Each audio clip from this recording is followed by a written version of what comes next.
Brought to you by We God, co-powered by Sensodyne, associate sponsor Ultratech Cement and Wimmel. बोलो जुबां Kesari. Ma'am, आप vote डालने आए हैं, क्या कहना चाहेंगे अपने कॉन्स्टिट्यूंसी का?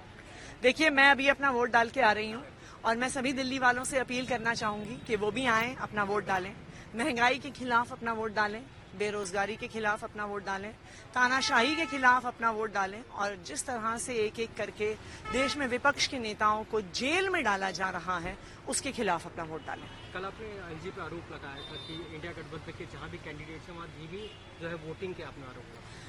देखिए, हमें आधिकारिक सूचना मिली कि दिल्ली के कई हिस्सों में जहां जहां इंडिया गठबंधन के स्ट्रांग होल्ड है, जहां पे हमारे बहुत ज्यादा वोटर हैं, वहां पर एलजी साहब ने पुलिस को आदेश दिए हैं कि वहां पर वोटिंग को स्लो कराना है, डबल बैरिकेडिंग करवानी है, बैरिकेडिंग को बूथ से दूर करवाना है, बार बार वोटर्स की चेकिंग करनी है कि वोटिंग की स्पीड स्लो हो जाए।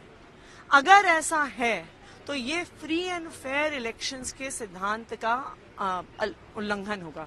तो हम यही अपील करेंगे इलेक्शन कमीशन से कि उनकी जिम्मेदारी है कि फ्री एंड फेयर इलेक्शंस होने चाहिए और ये free and fair elections ensure कराना इलेक्शन कमीशन की जिम्मेदारी है। आखिरी सवाल, अरविंद केजरीवाल कहते हैं कि कहीं कोई सबूत नहीं मिला, पैसा नहीं मिला, मगर कल एक इंटरव्यू में पीएम ने उनको एक्सपीरियंस थीप करके बोला है। देखिए, अब यही भारतीय जनता पार्टी की समस्या है।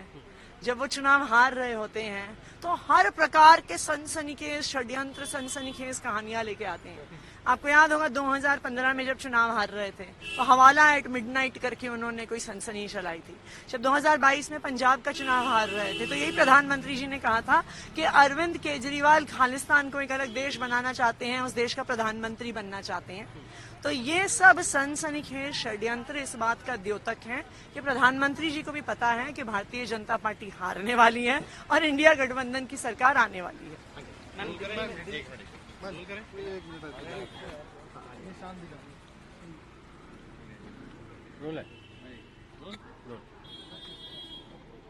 मैम, आप वोट डालने आए हैं, क्या कहना चाहेंगे अपने कॉन्स्टिट्यूंसी का? देखिए, मैं अभी अपना वोट डाल के आ रही हूँ और मैं सभी दिल्ली वालों से अपील करना चाहूंगी कि वो भी आएं, अपना वोट डालें, महंगाई के खिलाफ अपना वोट डालें, बेरोजगारी के खिलाफ अपना वोट डालें, तानाशाही के खिलाफ अपना वोट डालें और जिस तरह से एक एक करके देश में विपक्ष के नेताओं को जेल में डाला जा रहा है उसके खिलाफ अपना वोट डालें। कल आपने एलजी पे आरोप लगाया था कि इंडिया गठबंधन के जहां भी कैंडिडेट्स हैं वहां भी जो है वोटिंग के आपने आरोप लगाया।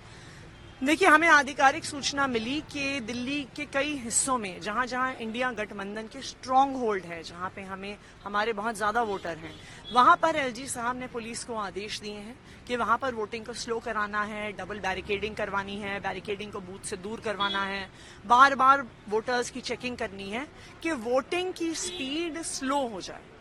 अगर ऐसा है तो ये फ्री एंड फेयर इलेक्शंस के सिद्धांत का उल्लंघन होगा। तो हम यही अपील करेंगे इलेक्शन कमीशन से कि उनकी जिम्मेदारी है कि फ्री एंड फेयर इलेक्शंस होने चाहिए और ये free and fair elections ensure कराना इलेक्शन कमीशन की जिम्मेदारी है। आखिरी सवाल, अरविंद केजरीवाल कहते हैं कि कहीं कोई सबूत नहीं मिला, पैसा नहीं मिला, मगर कल एक इंटरव्यू में पीएम ने उनको एक्सपीरियंस थीप करके बोला है। देखिए, अब यही भारतीय जनता पार्टी की समस्या है।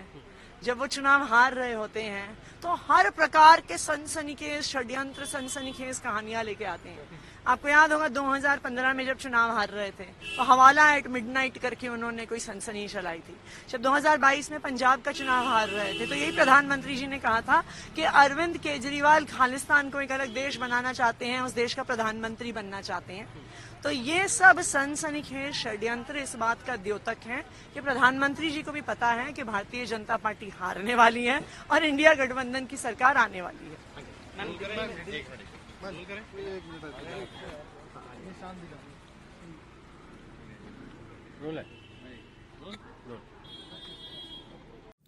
Brought to you by We God, co-powered by Sensodyne, associate sponsor Ultratech Cement and Wimmel.